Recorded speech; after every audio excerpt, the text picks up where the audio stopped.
Rabbi yassir wa la tu'assir, Rabbi tamim bil khair. Rabbana shrah lana sudurana wa yassir lana umurana wa umural muslimin. Wahlul 'uqdatam min lisanina yafqahu qawlana. Qala mu'allif rahimahullahu ta'ala wa adama an-naf'a bi ulumihi wa barakatihi wa nafahatihi wa madatihi wa karamatihi fid darini amin. Wasani yu'idu li'anna ma'ahu tahiran bidhanni. Pembahasan ini berkaitan dengan ketika seseorang berijtihad pada dua air. Satu, airnya bernajis, yang satu airnya suci. Ijtihad dilakukan di waktu salat zuhur,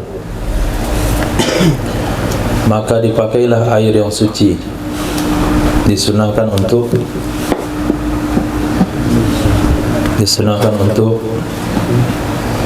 menumpahkan air bernajis. Ketika dia tidak tumpahkan air bernajis, maka ketika salat asar air tidak ada, maka berubah ijtihadnya yang menghasilkan bahasanya airnya suci. Air yang tadi dikatakan bernajis menurut zonnya suci. Pertanyaannya, belum lagi pertanyaan, apakah dia boleh berwudu dengan air tersebut? Apakah dia boleh berwudu dengan air tersebut? Tidak boleh. Kenapa tidak boleh? Karena kalau sekiranya boleh akan terjadi al-ijtihad yang kudu bil-ijtihad. Berarti ijtihad bisa membatalkan ijtihad. Karena menurut ijtihad dia zuhur air menajis, ijtihad dia asar mengatakan suci. Kalau boleh dipakai, berarti ijtihad mengatakan ijtihad. Sementara kaidah usul mengatakan al-ijtihad la yang kudu bil ijtihad turmusawab, sehingga kesimpulannya tidak boleh dia gunakan. Kalau nggak boleh, maka dia harus bertayamum. Dia akan bertayamum. Nah, kalau dia tidak tumpahkan juga air tersebut, tetap aja air diambil, dia bertayamum, lalu dia sholat. Nanti ketika ada air, wajib enggak mengulangi sholatnya? Wajib enggak mengulangi sholatnya? Menurut pendapat pertama,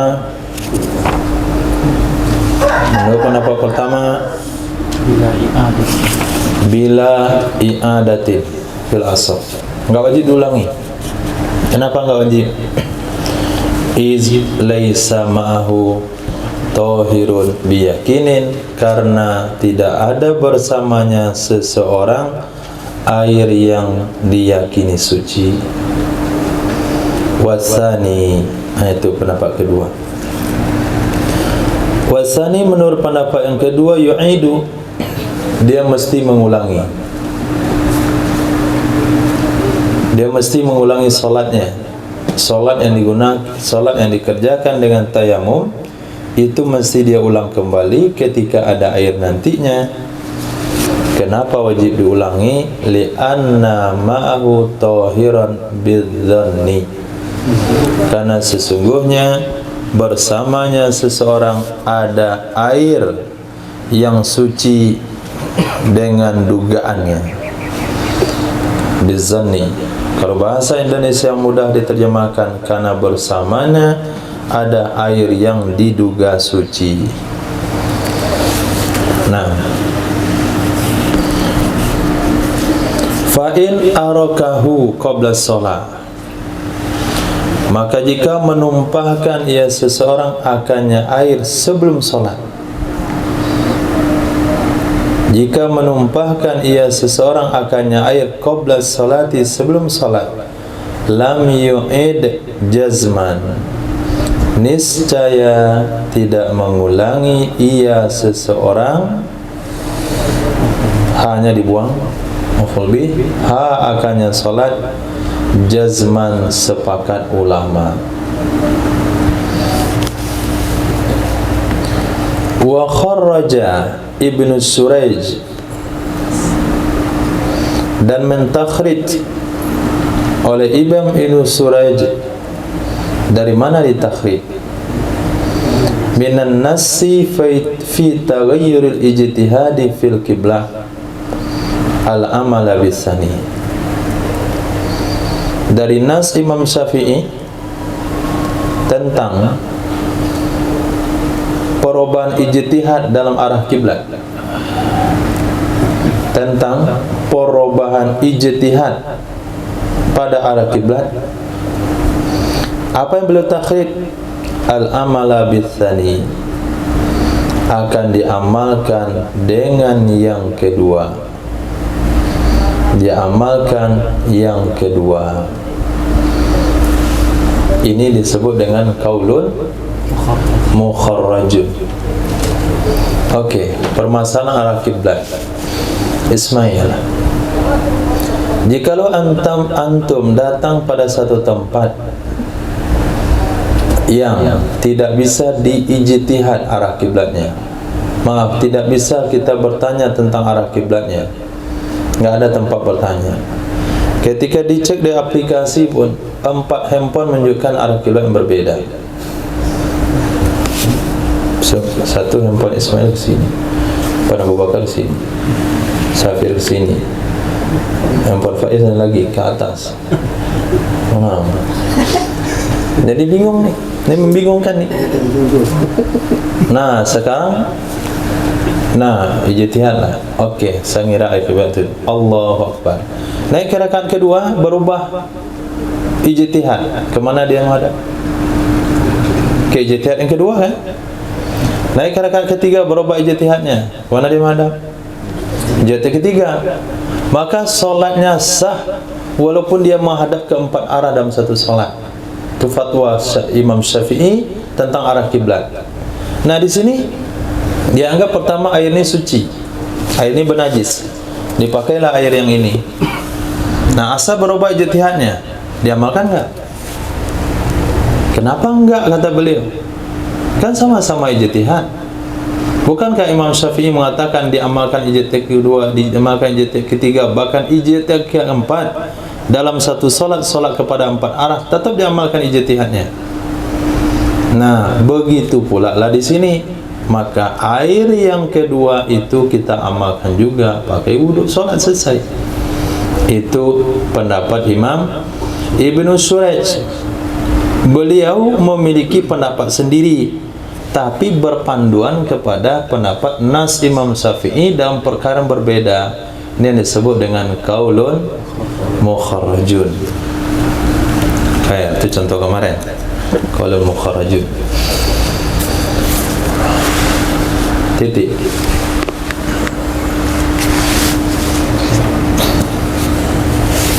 Fayuridul ma'a mawaridal awal. Fayuridul ma'a mawaridal awal. Maka menggunakan ia seseorang, menggunakan dengan menuangkan ke mana yurid, arada yuridu, aurada, bukan arada, aurada yuridu, fi'ilnya arada yuridu. Maka mendatangkan ia seseorang akan air mawaridal awal, pada tempat didatangkan yang pertama, badan, pakaian, dan tempat. Tadi ketika dia berijtihad zuhur, yang hasil ijtihadnya mengatakan air pada ember A bersih, maka kemana saja digunakan tadi zuhur itu? Oh, dia cuci gelas tadi. dia cuci gelas, dia cuci bajunya, dan dia berwuduk di air tersebut. Maka ketika salat asar, ketika ijtihadnya berubah, air yang pada salat asar yang dianggap suci, yang tadi zuhur dianggap bernajis, pada salat asar dia harus cucikan kembali ke benda-benda yang tadi zuhur digunakan. Kenapa? Karena ketika dia pilih air di ember B ini suci waktu asar, maka menunjukkan ember A tadi najis. Berarti gelasnya tadi najis lagi waktu asar. Zuhur suci naik gelasnya, cuman zuhur berubah jadi asar, berubah jadi najis, maka disiramkan lagi. Oh, tadi dia nyuci jubah dan air yang dianggap suci. Ketika asar berubah ijtihadnya, bukan itu yang suci, ini yang suci. Berarti jubahnya sudah bernajis. Dia datangkan lagi ke situ. Yang kesimpulannya, payuridul ma'a mawaridal awal.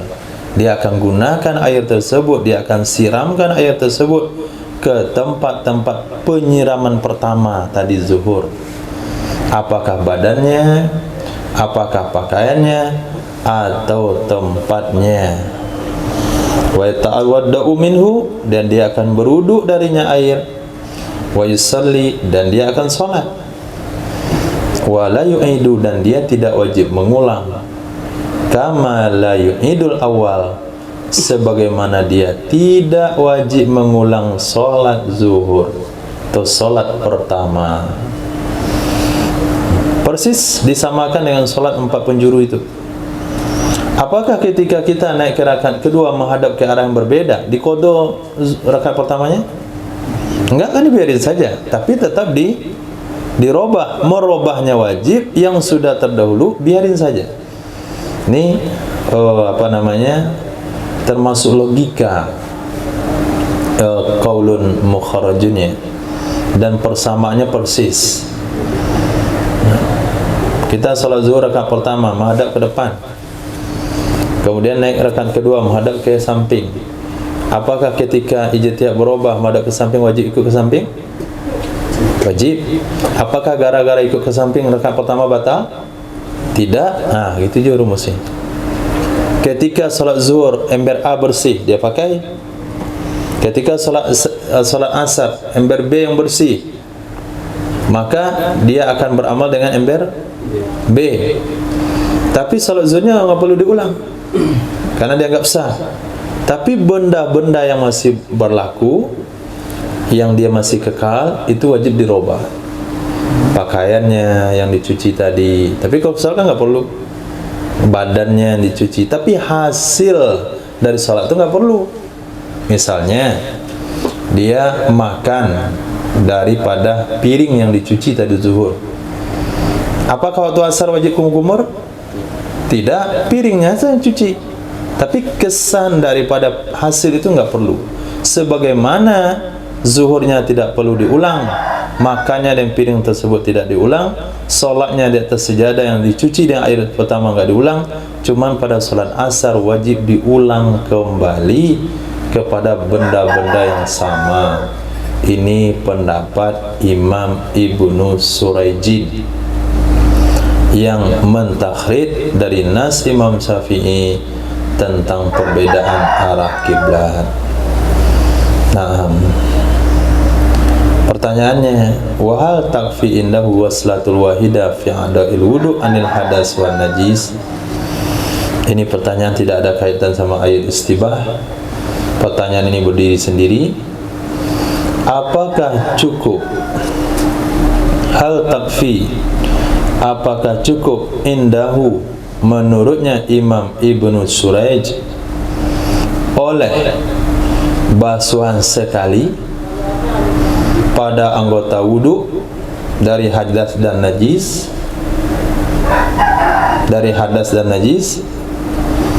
Kalau kita pakai logika atau arahan pendapat Imam Ibnu Surayj, maka ketika sholat asar, anggota wudu kita itu bukan hanya wudunya yang batal, tapi anggotanya juga bernajis. Kenapa? Karena ijtihadnya sudah berubah. Nah sekarang mukanya bernajis, dia wajib berwudu, cuci muka, kemudian mukanya bernajis. Apakah cukup sekali siram? Ketika disiram, cukup untuk hadasnya, cukup untuk najisnya, atau tidak cukup? Apakah harus dicuci dulu mukanya, cuci dulu tangannya, dicuci dulu kepalanya, dicuci telinganya, cuci kakinya? Ini tahap pertama, hilangin najis. Selepas itu baru niat wuduk di muka, tangan, kepala, kaki. Ataukah langsung aja niat wuduk, aku berwuduk karena Allah. Jadi guyuran air pertama itu bisa untuk cuci muka sekalian menghilangkan najis. Itu maknanya, cukup nggak sekali siram, cukup nggak sekali basuh di anggota wuduk untuk menghilangkan hadas dan najis sekaligus? Apa pertanyaannya? Berkata Imam Rafi'i, lah, nggak cukup. Nah, kalau nggak cukup, maka cuci dulu badan, kemudian baru wudu. Inilah pendapat ihtiyat. Kalau mandi junub juga sama. Selesai junub dia kerja, selesai junub dia pergi ke kandang ayam, atau pergi ke sawah, padanya berlumuran dari najis, siram dulu badan, dibersihkan dari najis. Selepas itu baru niat mandi junub. Tidak cukup niat mandi junub sekalian menghilangkan najis. Logikanya adalah karena sama-sama wajib. Wajib tidak boleh digabungkan dalam satu amal. Wajib menuntut satu-satu, masing-masing satu amal. Saya salat fardu zuhur sekalian asar karena Allah Ta'ala, nggak boleh. Saya salat fardu zuhur sekalian qobliyah juga nggak boleh. Itu nggak wajib, tapi pada makna wajib. Nah, nanti ada pembahasan khusus lagi dari bab salat. Berkata musannaf Imam Nawawi di dalam kitab Syarah Muhadzab, na'am, cukup saja.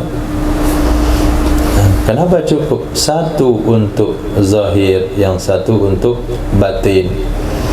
Satu menghilangkan kesan najis, satu menghilangkan kesan hadas. Hadas itu kan nggak nampak, najis nampak. Satu untuk luar, satu untuk dalam, nggak ada masalah.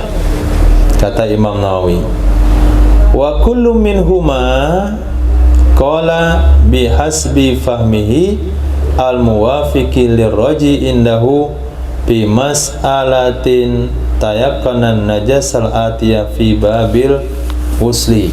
Ini main apa itu? Membanding-bandingkan itu masalahnya. Jadi babnya lintas itu. Wa kullu minhuma, masing-masing dari keduanya siapa? Imam Nawawi, Imam Ibn Suraj. Oh, Imam Rafi'i. Nah, berkata Imam Rafi'i tidak. Berkata Imam Nawawi dalam Syarah Mazhab, iya bisa. Apabila ikhtilaf antara Imam Nawawi dan Imam Rafi'i, apabila ikhtilaf antara Imam Nawawi dan Imam Rafi'i, apakah mana yang wajib diamalkan? Imam Nawawi rahimahullah. Nah, ada Imam Nawawi itu lebih muda daripada Imam Rafi'i. Khair.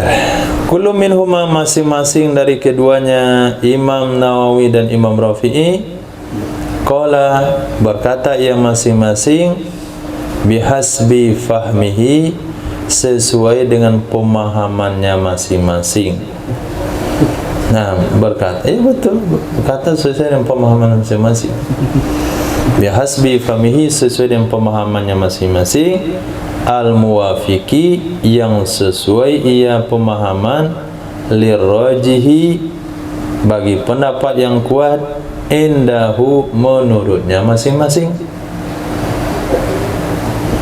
fi mas'alati tayakkunin najasatil atiyah, pada masalah meyakini najisnya hal-hal berikut. Fi tayakkunin najasatil atiyah, dalam hal meyakini najisnya hal-hal berikut yang nanti ditampilkan dalam bab mandi. Nah, masalahnya nggak disebutkan. Hal-hal berikut ya berikut saja, adanya nanti di bab mandi. Khair, sebagai bayangan dalam bab mandi, di situ ada satu permasalahan. Kalau itu yakin najis, maka wajib dicuci. Nah, baru niat mandi junub. Kalau enggak yakin bernajis, enggak wajib dicuci, maka langsung saja mandi junub. Nah, pendapat Imam Nawawi dan Imam Rafi'i dalam hal itu berbeda. Nah, dalam hal tersebut berbeda. Mana yang kuat menurut masing-masing itu berbeda. Jadi perbedaan pendapat di sini, apakah mencuci najis dengan hadas cukup sekali atau mesti dipisah-pisah? Kata Imam Rafi'i tidak cukup, kata Imam Nawawi cukup. Perbedaan pendapat itu didasari kepada pendapat mereka masing-masing yang sesuai atau yang cocok dengan yang kuat menurut mereka dalam bab mandi nantinya. Tunggu di bab mandi. Titik. Walau baqiya minal awali syai' wa taghayyara zannuhu bihi an-nas wa takhrij. Jikalau masih tersisa minal awali dari pertama, mana yang pertama? Walau baqiya, jikalau masih tersisa minal awali dari pertama, dari yang pertama. Mana yang pertama? Air yang pertama yang dia pakai waktu salat zuhur. Nah, ketika salat asar masih ada, nggak habis dia pakai. Berapa tersisanya? Syai'un sedikit, syai'un sesuatu. Wa taghayyara zannuhu, dan berbeda zannya seseorang, berbeda prasangkanya seseorang. Fafihi, maka dalam masalah ini juga ada nas, juga ada takhrij. Dalam masalah ini ada nas dan ada takhrij. Takhrij itu menyindirkan kepada pendapat Imam Ibnu Suraij yang mengatakan dia wajib memakai air yang diduga suci pada ijtihad kedua, dan tidak wajib mengulangi sholat, dan wajib mencuci apa saja yang pernah dicuci sebelumnya. Nah, di situ juga ada nas yang mengatakan tidak boleh menggunakannya. Nah, tidak boleh menggunakannya, seperti yang ada pada halaman sebelumnya. Nah, alan nassi lam ya'mal bisani, alan nassi, tidak beramal ia, tidak beramal ia seseorang atas atau dengan yang kedua, ijtihad yang kedua, berdasarkan nas Imam Syafi'i. Itu maksudnya nas. Musannaf ingin sampaikan kepada kita pembahasan hukum yang sudah dibahas itu tidak ada bedanya apakah air sholat zuhur masih sisa atau sudah habis. Jadi perbedaannya nggak ada, sama saja. Namun yu'idu 'alan nassi, mengulangi ia seseorang berdasarkan di atas nas, ma sallahu bitayammum, sesuatu yang ia kerjakan akannya dengan cara tayamum, li'anna ma'ahu tahiran biyakinin, karena sesungguhnya bersamanya seseorang ada air suci dengan diyakini. InsyaAllah tolong esok tu 2 kotak parfum.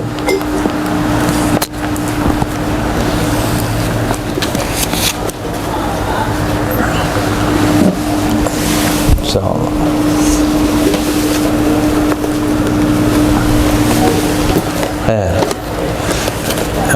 Ini satu ember air. Insyaallah. Ini satu ember lagi.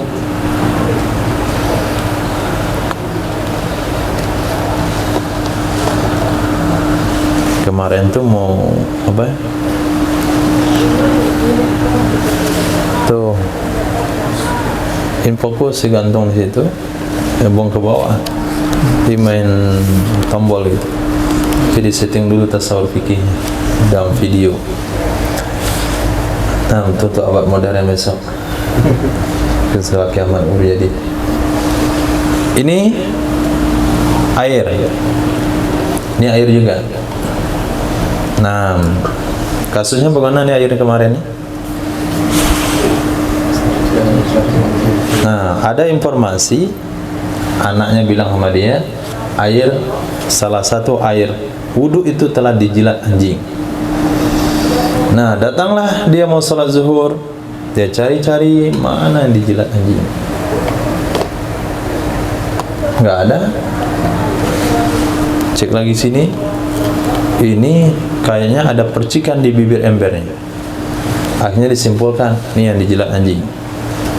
Nah, ketika sholat zuhur dia sholat di sini, pakai air ini.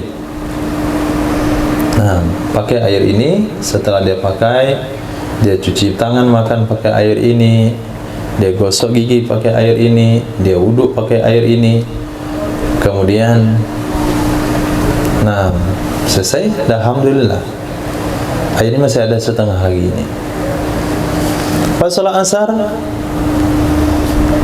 datang was-was sama dia. Salah tuh kamu pakai air situ. Masa air dekat pintu? Tentu yang di dalam, yang di luar dijilat anjing. Masa anjing milih ke dalam? Masa pandai pula anjing milih yang bagus? Pasti yang dekat pintu. Akhirnya berubah ijtihadnya ke sini. Nah, kata dia ini yang suci waktu sholat asar. Pertanyaannya, boleh dia pakai ini untuk berwudu? Pendapat Nas, lam ya'mal bisani ala nas, nggak boleh dia pakai ijtihad kedua ala nas. Dia wajib bertayamum. Wajib bertayamum. Nah, ketika bertayamum, ketika ada nanti air, ketemu air suci, apakah sholat itu wajib diulang lagi? Wajib diulang lagi? Wajib diulang lagi? Hah? Wajib diulang lagi? Wajib diulang lagi? Kenapa wajib? Karena bersama dia air suci secara yakin. Mana? Waalaikumsalam warahmatullahi wabarakatuh. Nah, kenapa? Ini masih ada air suci dengan saya yakin. Alhamdulillah, ada tukang datang. Nah, kalau kasus pertama airnya habis tuntas, nggak ada lagi, maka menurut Nas dia akan berwudu dengan air ini dan tidak wajib ulang, sholat. Kenapa nggak wajib ulang sholat? Lianna, bahasanya tadi, iz laisa mahu tohir biyakini, karena tidak ada air suci secara yakin. Tapi kalau tersisa, nah tersisa dan ijtihadnya berubah, boleh dipakai air pertama. Waktu asar nih, waktu zuhur ini dikatakan suci, waktu asar ini yang dikatakan suci. Sekarang air pertama masih sisa, boleh dipakai? Tidak boleh. Boleh pakai yang ini? Tidak boleh juga. Maka dia salat dengan tayamum. Salatnya wajib diulang? Wajib. Nah, kenapa wajib? Karena pasti salah satunya ada air yang suci. Oke. Menurut pendapat yang kedua, Imam Ibnu Syuraj, apa kata beliau?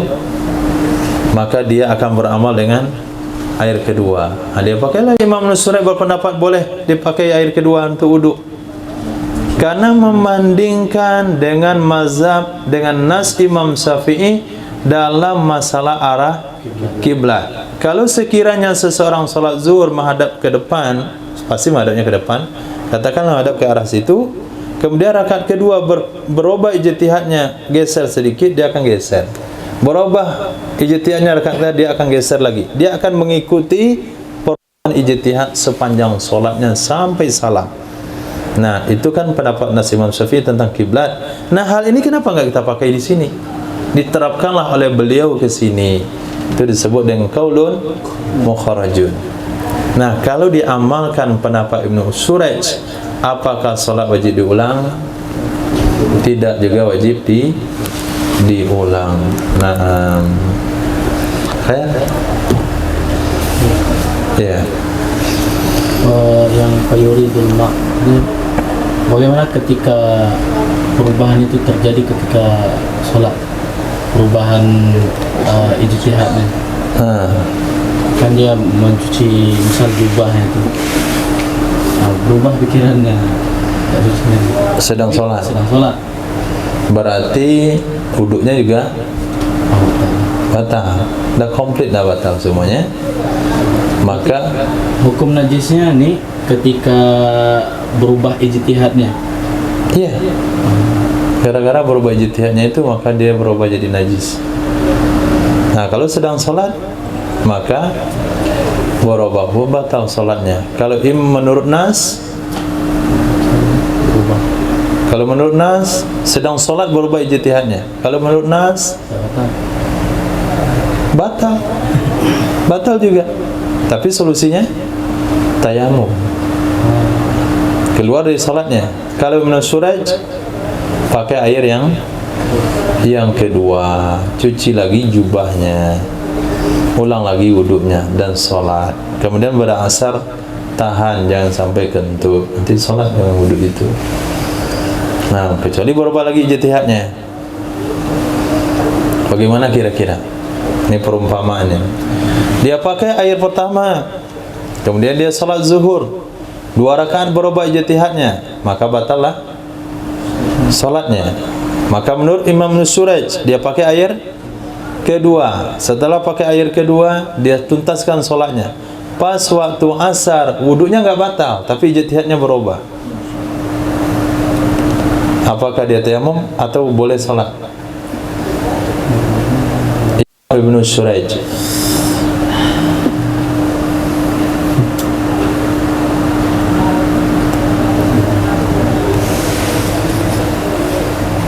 Nah, apakah tayamum atau terus saja sholat? Karena wuduk zuhur nggak batal. Batal nggak ada, cuma ijtihad dia berubah. Hah? Terus apa? Terus sholat? Nggak tayamum? Kenapa? Kenapa nggak batal?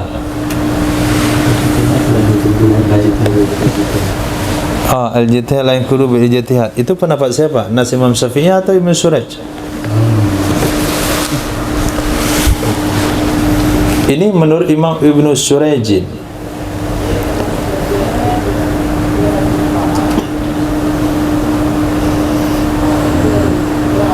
Sudah jelas masalahnya sulit, kenapa ya tambah lagi kasusnya? Iya, kepala basah begitu, biar sekalian sulit ya. Nah, tidak perlu diulang, tidak perlu bertayamum. Kenapa? Itu bukan ijtihad, itu namanya was-was. Ijtihad apa? Akhirnya dah habis. Apa yang mau diijtihad? Dia akhirnya dah habis.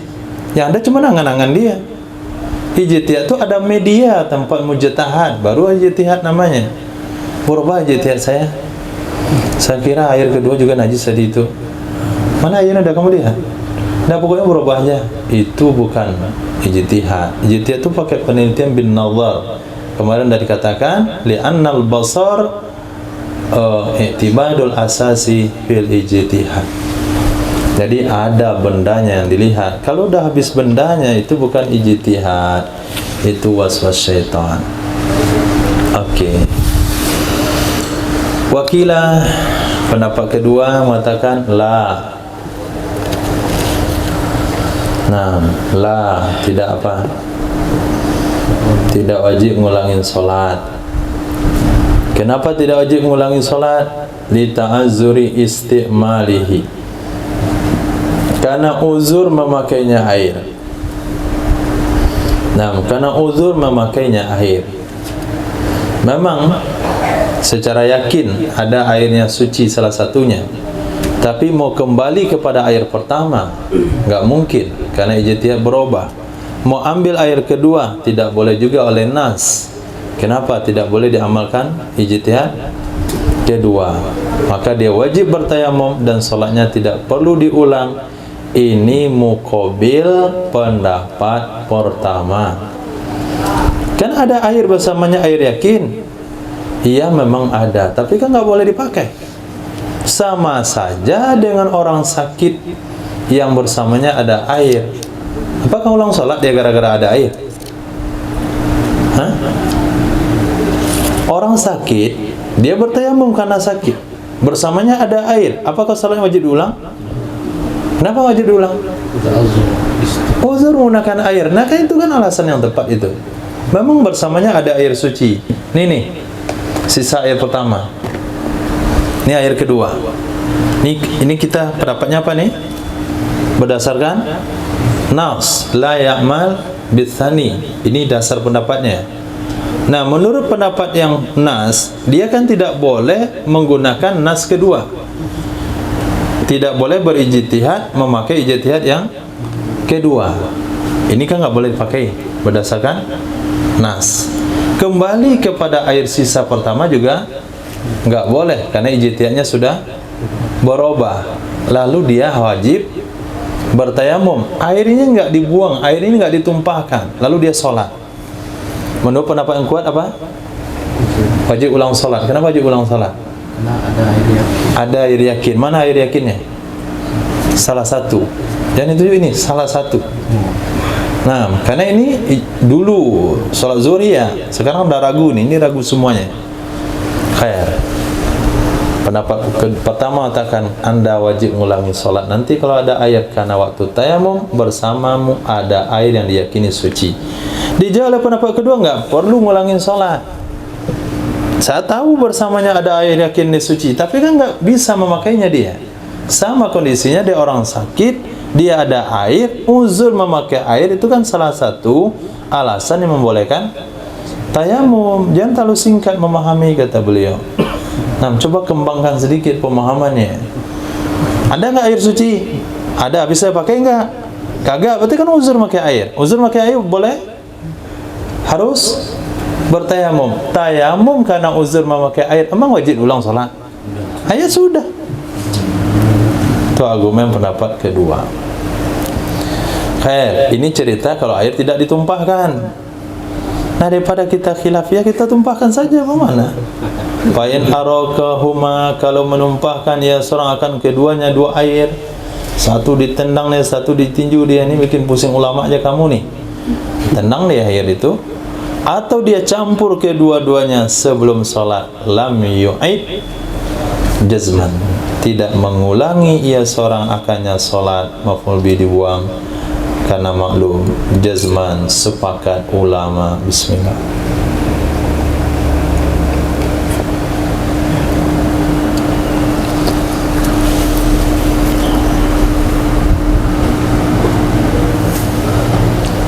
Oke, sudah sampai situ.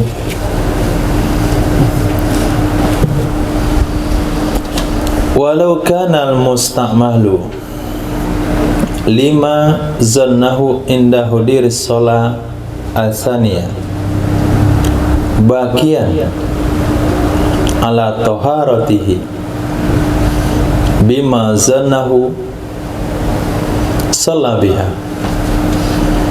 zakarahu fi sahih muhadzab au muhdisan muhdits wa qad baqiya mimma tatahhara minhu syai'un lazimahu i'adatul ijtihad bi khilafi ma idza lam yabqa syai'un zakaru fi radah ka asliha. Walau kana al-musta'mal, Mustakmil. Walau kana al-mustakmil.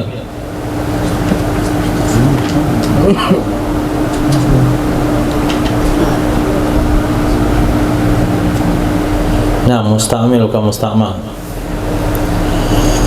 Walau kana al-mustakmil, jikalau adalah orang yang menggunakan air, jikalau adalah orang yang memakai apa? 5 bagi sesuatu. Sesuatu itu maknanya adalah air.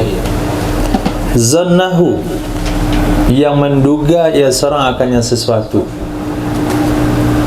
Yang menduga ia seorang akannya sesuatu, maksudnya air yang dia duga suci akannya. Indah huduri salati tsaniyah, ketika hadir salat kedua. Khabar kana, itu bagian ala taharati, itu kekal atas kondisi sucinya mustakmil. Bima zannahu, dengan sesuatu yang ia anggap akannya, dengan sesuatu yang ia duga akannya. Niscaya salat biha, salat ia seseorang dengannya taharah. Zakaru fi Syarhil Muhadzab menyebutkan, ia Imam Nawawi akannya pendapat dalam Syarah Muhadzab. Mustakmil, kenapa tidak dikatakan mujtahid? Nah,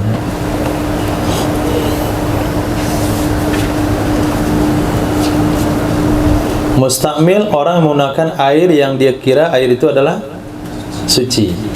Kenapa kita menggunakan bahasa mustakmil, tidak menggunakan bahasa mujtahid? Jikalau adalah orang yang berjitihad itu masih suci di waktu sholat asar, maka dia boleh langsung sholat dengan wuduknya waktu zuhur tadi dengan cara ijtihad. Itu kan begitu bahasanya. Tapi Imam Jalaluddin As-Sayuti memilih bahasa mustakmil. Apa fadilahnya?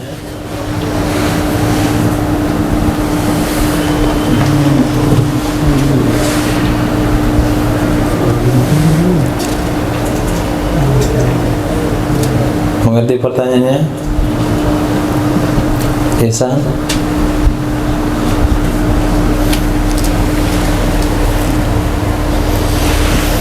Ini ayat istibah.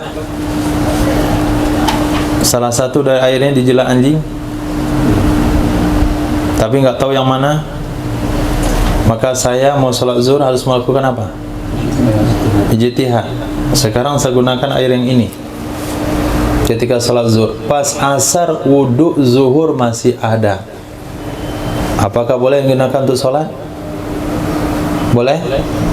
Sholat biha, sholat ya seseorang dengannya suci di waktu zuhur tadi dengan sesuatu yang dia anggap akannya suci. Bima zanna, dan air yang dia duga suci. Sholat bihi.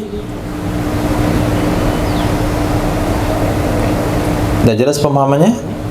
Jadi nggak perlu dia ulang ijtihad lagi. Sholat dengan sisa wudu, sholat dengan wudu hasil ijtihad pun boleh digunakan berkali-kali. Itu kesimpulannya.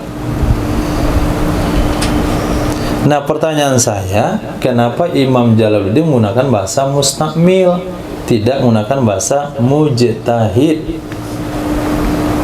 Sudah ijtihad di awal. Ya, sudah ijtihad di awal. Sebutlah mujtahid. Jikalau menggunakan oleh mujtahid akan air yang dia kira suci akannya. Jadi untuk sholat kedua kita pakai ijtihad. Tidak akan menggunakan oleh mujtahid. Salat pertama akan ceritanya, salat kedua nggak perlu mujtahid, sholat langsung, sholat biha. Karena Imam Jalaluddin itu termasuk orang teliti menggunakan bahasa. Beliau tidak akan merubah redaksi kecuali ada tujuan penting di dalamnya. Liyashmila al-a'ma, karena tidak mesti mujtahid dialah mustakmil. Nah, kalau sekiranya ada orang buta diinformasikan, Pak, itu air dijilat anjing salah satunya. Mana yang dijilat anjing? Saya nggak tahu. Bapak pilih sendiri. Nah, kemarin kan sudah dibahas, orang buta boleh berijtihad. Tidak boleh menurut pendapat sebahagian. Nah, kalau dia tidak mampu, dia akan bantu sama orang lain. Siapa yang berijtihad? Orang lain. Yang pakai siapa? Orang buta. Maka kalau digunakan bahasa mujtahid, tepat nggak kira-kira? Belum tentu mujtahid itu yang gunakan air. Nah, yang kita permasalahan bukan mujtahidnya. Apa urusan mujtahidnya? Dia wuduknya ada air suci, cuma dia bantu orang lain cuman. Maka yang bermasalahkan adalah mustakmil, orang yang berwudu dengan air ijtihad di waktu salat zuhur. Ketika salat asar, wudu dari hasil ijtihad itu masih ada. Boleh nggak digunakan untuk salat? Nah, sholat biha boleh. Nah, kenapa gunakan mustakmil? Lianna laisa kulli mujtahid mustakmil. Karena bukan setiap orang mujtahid itu yang menggunakan. Khair. Bagaimana kalau dia berhadas, muhditsan, atau kepada bagian ala taharati? Ulang amilnya, walau kana al-musta'milu lima zannahu inda huduris salati tsaniyah. Jikalau adalah orang yang memakai air yang dia mengira akannya air suci ketika tiba waktu salat kedua, itu dalam kondisi berhadas, batal wuduk salat zuhurnya tadi. Waqad baqiya, sungguh masih tersisa, mimma tahara minhu syai'un, dari air yang berwudu ia seseorang darinya air. Maaf, dari air yang berwudu darinya air. Maaf, mimma tahara minhu, dari air yang berwudu ia seseorang darinya air. Fa'il baqiya, oleh sesuatu, lazimahu i'adatul ijtihad. Nah, wajib akannya seseorang oleh mengulangi ijtihad. Saya ulang kembali. Kalau sekiranya orang yang berwudu di waktu zuhur dengan ijtihad, di waktu asar sudah berhadas, wa qad baqiya, sungguh masih tersisa. Apa yang tersisa? Ma tatahara min, air yang dia berwudu darinya, itu wadah yang kanan ini tadi masih ada. Syai'un, masih sisa sesuatu. Kalau dipakai untuk wudu cukup. Apakah langsung dia pakai sholat atau mesti ulang ijtihad lagi?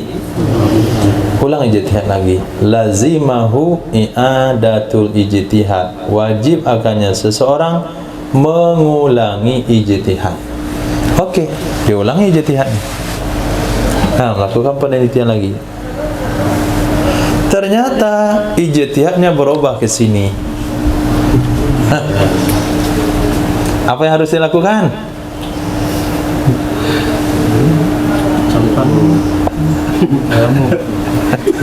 Apa yang harus dilakukan?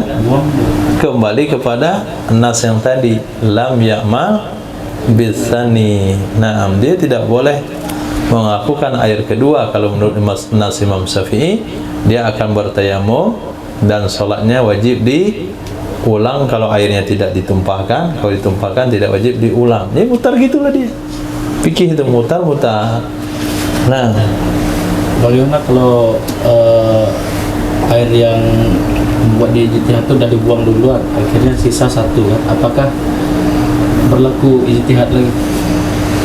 Nah, kalau tidak, kalau sudah dibuang satu, maka ini sudah dibuang tadi ya, ikut sunnah. Nah, sunnah kan begitu, sudah dipilih ini suci, buang nih. Nah, sekarang tinggal ini. Nah, apakah dia ijtihad lagi? Apakah dia ijtihad lagi? Kenapa harus ijtihad? Apakah dia wajib ijtihad lagi? Tanya. Lihat di kitabnya, ada jawabannya di kitab. Tidak lamnya syai'. Wa qad baqiya mimma tatahara minhu syai'. sungguh masih tersisa dari air yang ia bersuci darinya air oleh sesuatu. Memang di situ pembahasannya. Berarti ijtihadnya bukan untuk menentukan lagi. Bukan untuk milih lagi, untuk ini diulang lagi ijtihadnya, risetnya itu. Nah, ini yang diulang lagi kalau ini masih tersisa. Tapi kalau ini sudah habis, nggak ada ijtihad lagi. Tapi kalau ini masih tersisa, baru ijtihad. Apakah ini dibuang atau tidak dibuang? Ini tetap aja ijtihad di sini. Nah, kayak dia bahasa Arabnya mimma baqiyat taharamin. Yang masih sisa itu apa? Air yang tadi digunakan waktu zuhur wajib dia berijtihad. Bi khilafi ma idza lam yabqa syai'un, dengan sebalik kejadian apabila enggak ada satupun yang tersisa dari air ini. Air ini nih kembalinya. Air yang sudah dipakai tadi zuhur.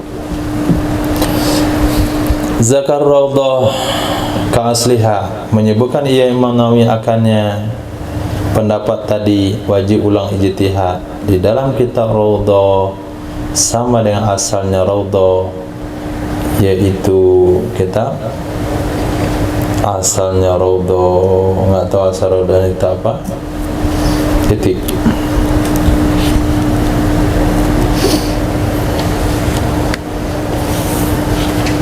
Kejadian lain lagi. Nah, walau akhbarahu bitanajjusihi al-ma'i maqbulu riwayah. Jikalau memberitahukan akannya seseorang bitanajjusihi dengan bernajisnya artinya air. Fa'il siapa yang memberitahukan?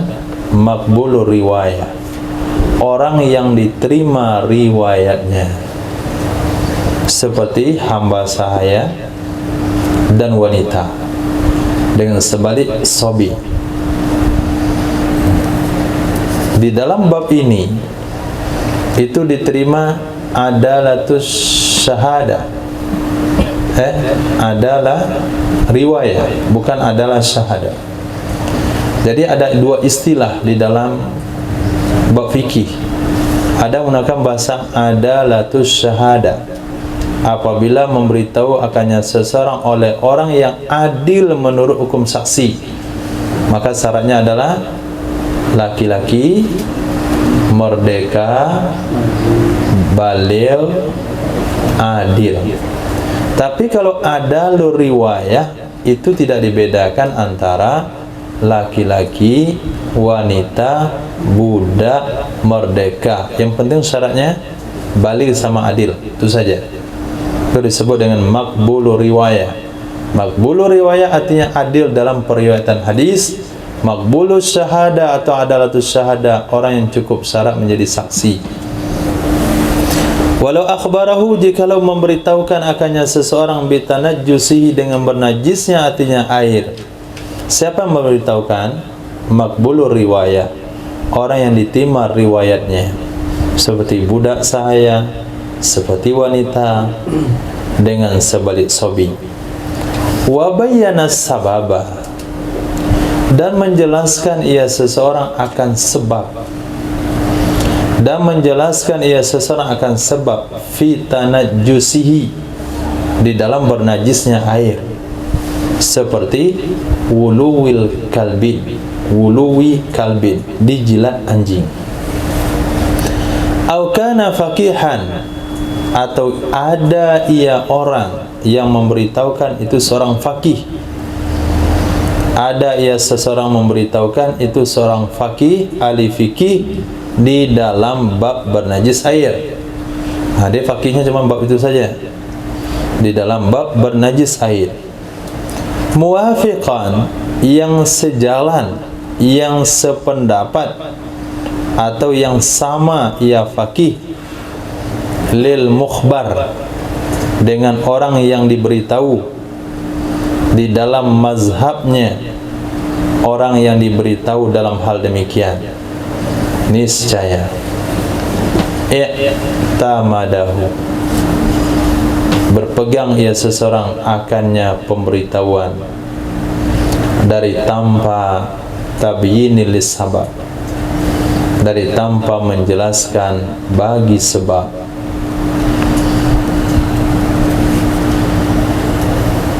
Kayak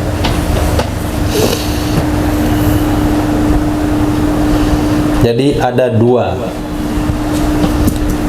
kejadian.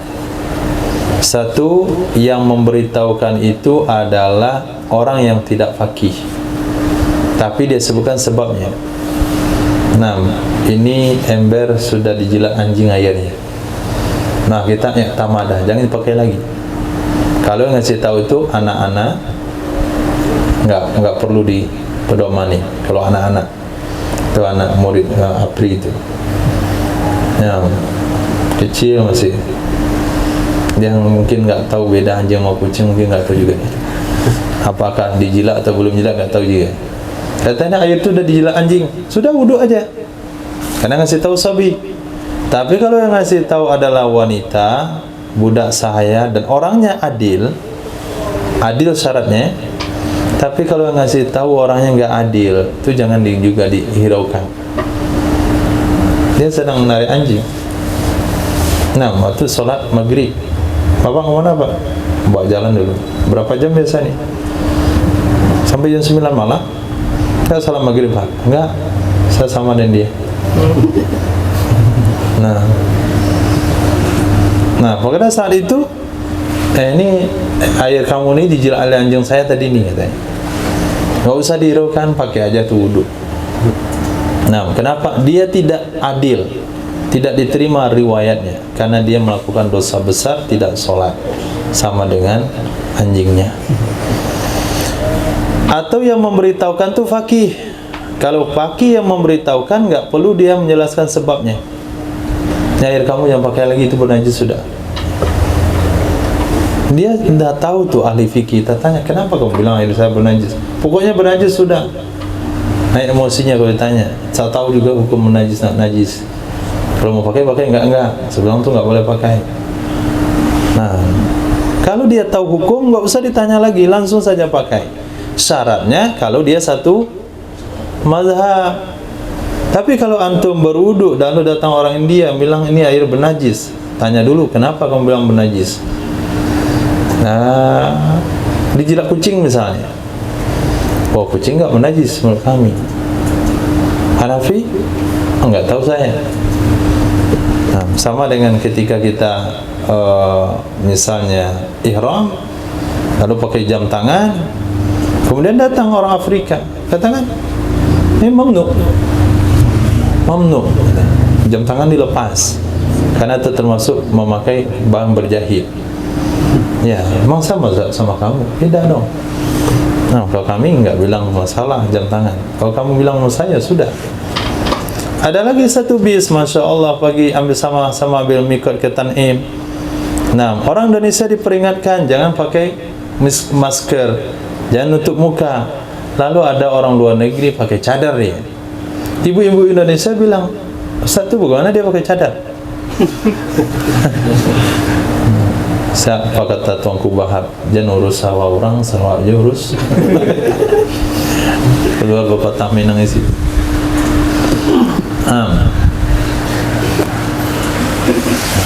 Jadi kalau beda mazhab, itu kita tanya dulu sama dia, kenapa kamu bilang bernajis? Karena mungkin saja menurut mazhab kamu bernajis, mazhab saya tidak.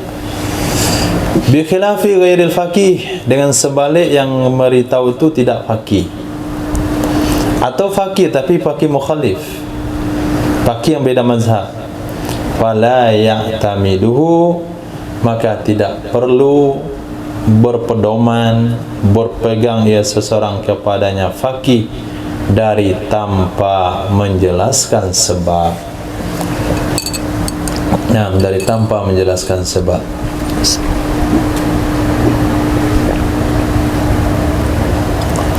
Lihtimali an yukhbira bitanajjusi ma la yatanajjas indal mukhbar. Karena bisa saja bahwa memberitahu ia mukhalif, pakai mukhalif dengan najis sesuatu yang tidak bernajis ia menurut orang yang diberitahu.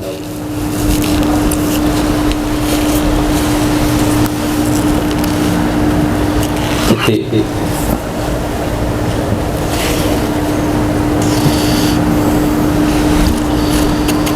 Wa yahillu isti'malu kulli ina'in tahirin fit taharati wa ghairiha bi khilafin najasi kamuttakhadhi min jildi maitatin. Halal menggunakan setiap wadah yang suci. Halal menggunakan setiap wadah yang suci fit taharah, di dalam bersuci, wa ghairiha, dan selainnya bersuci, itu makan, minum. Dengan sebalik wadah najis, bukan wadah bernajis, wadah memang dari bahannya najis, seperti wadah yang dibuat dari kulit bangkai, tentu kulit bangkai yang belum disamak. Fayahrumu isti'maluhu, maka haram menggunakannya wadah pada air yang sedikit. Haram menggunakannya wadah pada air yang sedikit.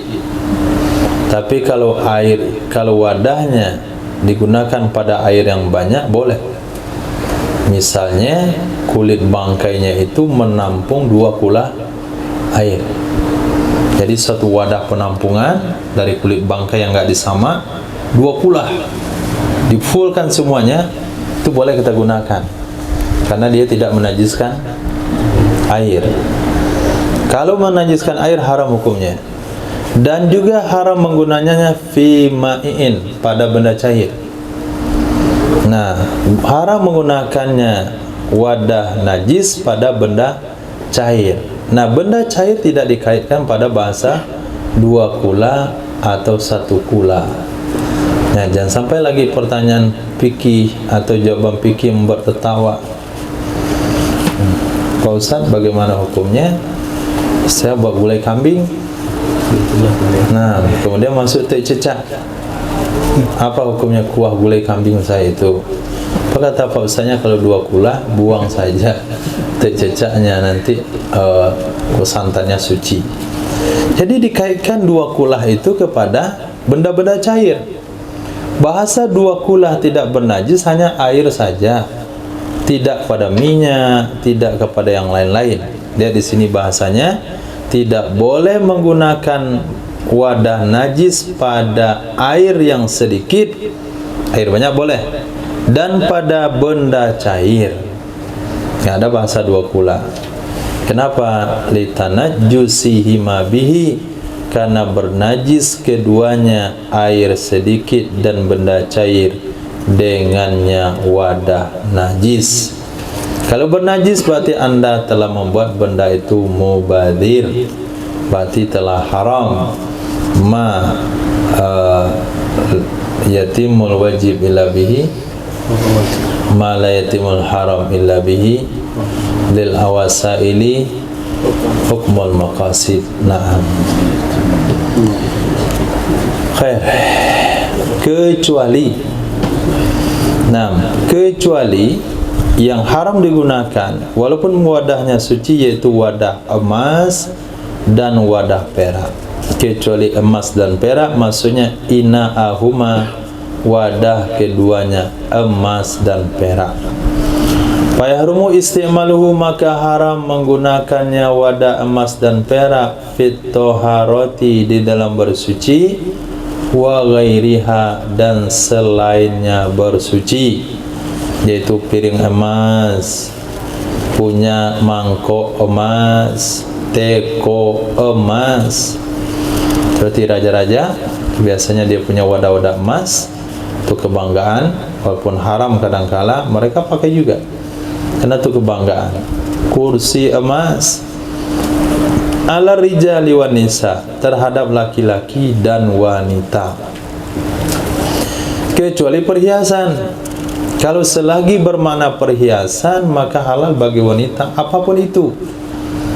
Nah, mahkota emas, kemudian celana emas, baju emas, sendal emas, sepatu emas, boleh saja wanita pakai, nggak apa-apa. Tapi kalau wadah nggak boleh. Pisau emas, sisir emas, Nah, itu bukan masuk perhiasan, dia masuk ke alat. Qala Nabi Muhammad sallallahu alaihi wasallam, la tashrabu fi anatiz zahabi wal fiddah. Janganlah kalian minum pada wadah emas dan perak. Wala ta'kulu fi sihafihima. Janganlah kalian makan pada piring yang terbuat dari keduanya emas dan perak. Muttafaqun alaih. Wa ikasu, dikiaskan ghairul akli wasyurbi, dikiaskan selain makan dan minum di atas keduanya. Di dalil nasnya dilarang makan minum di wadah emas, kemudian dilarang tidur di atas sofa emas, duduk di atas sofa emas, pisau emas, itu hukumnya kias. Nah, sudah pakai dalil kias. Wa kadza yahrumu ittikhazuhu, begitu juga haram mengambilnya wadah emas dan perak. Maksud mengambil adalah iktina'uhu, menyimpannya, menurut pendapat ashab. Menurut pendapat ashab, dia punya gelas emas tapi taruh dalam lemari kaca. Dia punya teko emas ditaruh dalam lemari kaca. Itu kan haram itu. Enggak kami pakai, cuma untuk hiasan saja. Itu jawabannya. Itu juga haram. Kenapa haram? Li'annahu yajru ila istimalihi. Karena sesungguhnya hal itu akan membawa, yajru, menarik, membawa kepada menggunakannya. Nanti apabila terdesak kamu pakai. Apabila egomu naik kamu pakai.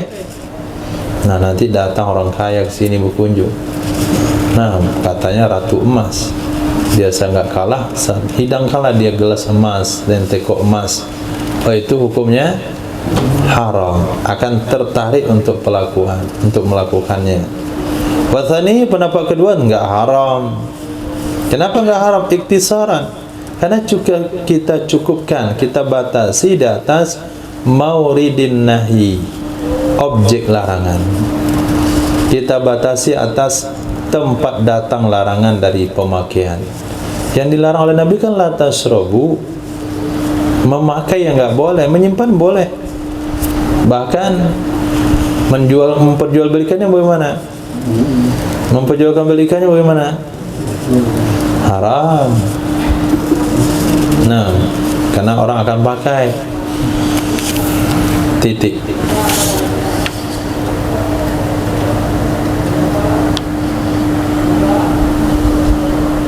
Cukup.